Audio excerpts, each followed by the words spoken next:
Hi everyone, welcome to The Echoes of Literature.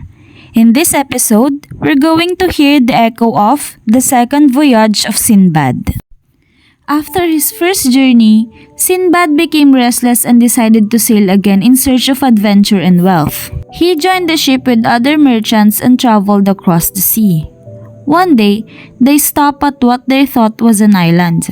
The crew made the fire, but suddenly, the ground began to shake.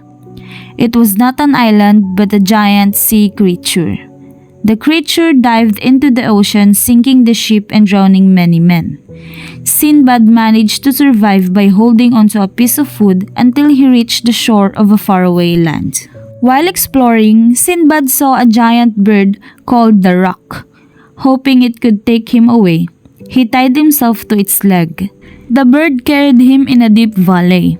The valley was dangerous, full of huge snakes, but it also had countless diamonds scattered on the ground. Sinbad soon learned how merchants collected the diamonds. They threw raw meat into the valley, and when the rock carried the meat back to its nest, the merchants would gather the diamonds stuck to it. And that's what Sinbad did. When the merchants found him alive with many diamonds, they were amazed. They welcomed him and allowed him to keep the gems. With his new fortune, Sinbad returned home safely to Baghdad, grateful for his survival. He became richer and wiser from his dangerous journey. In the analyzation, Sinbad's second voyage is more than just a tale of adventure. It reflects both social realities and human struggles. From a Marxist view, the Valley of Diamonds reveals how wealth is collected through risky labor while others benefit without facing danger just like the merchants did. This mirrors real-world inequality where the risk of labor and the profits of wealth are unevenly shared. The voyage represents Sinbad's restlessness and inner desires.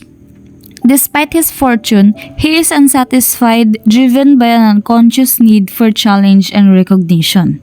The sea monsters, the rock, and the deadly snakes symbolize his fears of mortality and helplessness. The Valley of Diamonds shows the dual nature of human desire, wealth alongside danger. His desperate act of clinging to the meat reflects the survival instinct and the human drive to cling to hope.